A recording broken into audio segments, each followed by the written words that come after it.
Hello guys, स्वागत है आप सभी का मेरे यूट्यूब चैनल फिल्म बीस्ट में। Guys, in this video we are going to talk about top 5 pan India films. Hindi distribution rights कितने में बिके हैं, किसने खरीदा है, वो मैं आपको बताने वाला हूं in this video. Guys, this year is going to be a year of pan India film. यहाँ पे there are so many pan India films जो कि इस साल रिलीज होने वाली है। एंड रही बात इस साल किसकी बादशाहत रहेगी, तो बीइंग ऑनेस्ट बात करूं तो इस साल साउथ इंडस्ट्री का पलड़ा भारी है। 2023 में मैंने पहले ही कह दिया था कि ये साल शायद बॉलीवुड का रहेगा, लेकिन 2024 में इवेंट फिल्में बहुत कम है बॉलीवुड में। There are very few events films. यहाँ पे अभी सिंघम अगेन बचा हुआ है एंड भूल भुलैया 3 बचा हुआ है, लेकिन वो क्लैश कर रही हैं एक दूसरे से। ठीक है, सितारे जो जमी पर है, लेकिन वो मैंने आपको बताया आउटडेटेड कंटेंट है, डोंट टेक इट सीरियसली।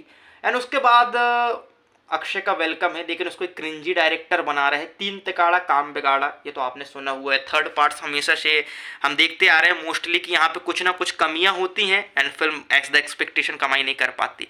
अब यहाँ पे बॉलीवुड में इवेंट फिल्मों की कमी है एंड जो फिल्मों में पोटेंशियल था वो टकरा के एक दूसरे का पोटेंशियल कम कर रही हैं। ये साल कहने का मतलब ये है कि साउथ इंडियन इंडस्ट्री टारगेट कर रही है नंबर 1 की पोजीशन। एंड यहाँ पे हम ऐसी 5 पैन इंडिया फिल्मों के बारे में बात करेंगे जिसके हिंदी डिस्ट्रीब्यूशन राइट्स अच्छे खासे दाम से लेके बाप लेवल के दाम में बिके, यानी कि सबसे महंगी फिल्म। एंड 5वें नंबर पे जो फिल्म है वो आपको रैंक वाइज में बताऊंगा।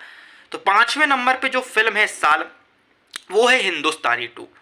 हिंदुस्तानी 2 जो है एक cult cult all time blockbuster Tamil film का सीक्वल है जो कि काफ़ी पसंद किया गया था 90s में। एंड कैसे यहाँ पे rampage rampage of a patriot दिखाया गया था, यानी कि एक पैट्रियोट यानी देशभक्त के गुस्से को दिखाया गया था देश के सिस्टम के खिलाफ कि यार लोग कितनी मक्कारी करते हैं, अपने कर्तव्य का पालन नहीं करते। एंड यहाँ पे अगर कोई काम तुरंत होने वाला रहता है उसको खींचते रहते हैं, रिश्वतखोरी चलती रहती है। ये सब को देखते हुए यहाँ पे गुस्सा हो जाता है देश के सिस्टम से, क्रोधित हो जाता है। गुस्सा यहाँ पे दिखाया गया है पैट्रियोट के। एंड लास्ट के क्लाइमैक्स में वो बंदा अपने ही बेटे को मार देता है क्योंकि उसका बेटा गलती करता है।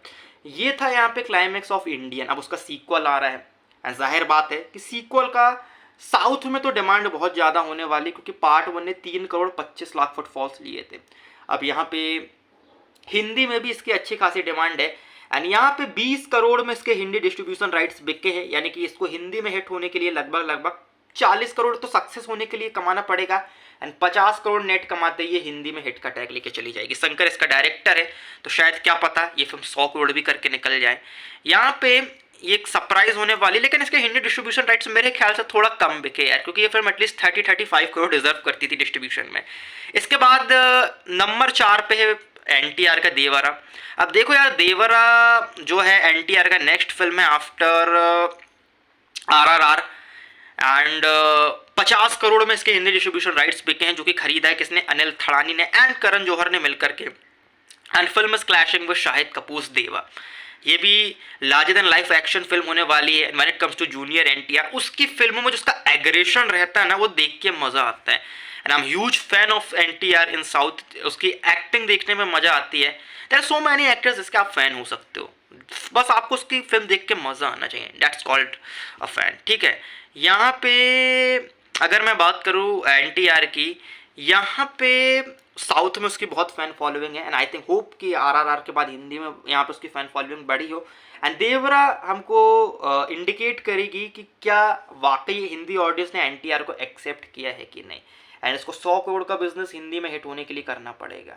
Now we are going to talk about the third film जो कि है गेम चेंजर। इसके भी हिंदी राइट्स लगभग 50 करोड़ में सेल हुए हैं। यहाँ पे Anil Thadani got the Hindi rights of this film and I think Diwali का वक्त ये लोग टारगेट कर रहे हैं।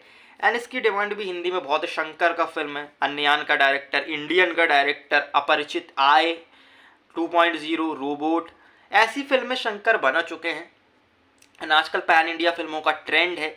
सो यहाँ पे ये भी एक डार्क हॉर्स हो सकती है इस साल की। अब नंबर 2 की बात करें तो यहाँ पे है प्रभास का फिल्म काल्की। Prabhas is a huge star. Prabhas की फिल्मों का हिंदी में आपको पता है कि डिस्पाइट नेगेटिव टॉक उसकी फिल्म 150 करोड़ कमा के निकल जाती है। अगर काल्की जो कि इसका टॉपिक है माइथोलॉजिकल यहाँ पे श्री विष्णु जी के 10वें अवतार के बारे में आई थिंक ये फिल्म होने वाली है।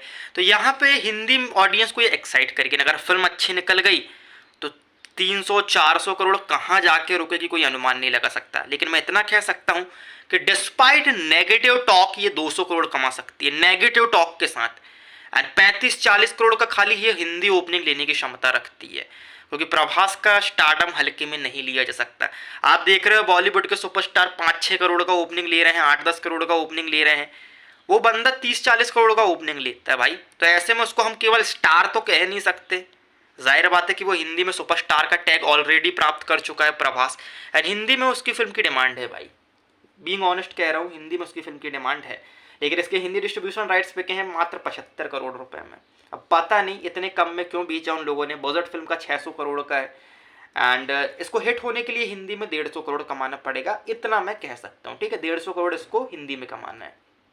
अब 150 करोड़ तो यार ये नेगेटिव टॉक के साथ कमा लेगी, डिजास्टर टॉक के साथ 150 करोड़ कमा लेगी पिक्चर।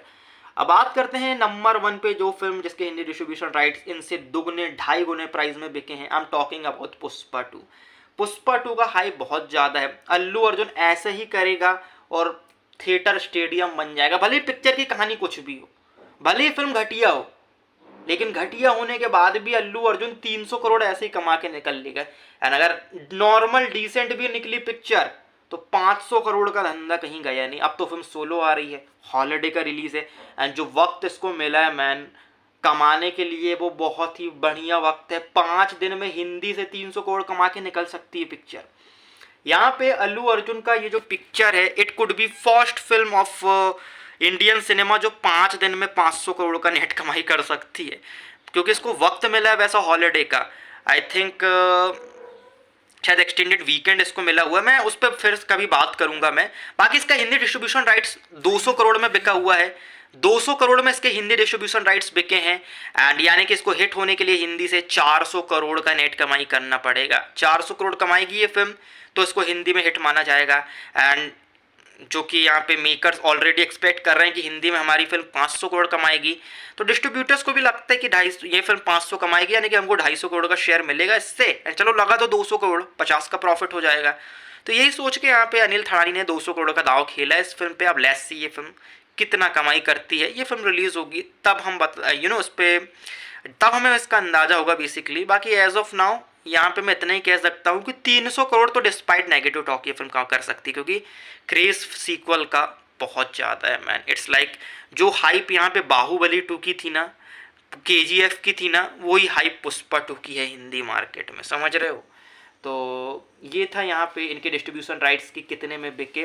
पुष्पा 2 200, काल की 75, Game Changer Devara 50-50 and Indian 2 का 20 करोड़। ठीक है, so right now I would want to leave. मिलता हूँ नेक्स्ट वीडियो में।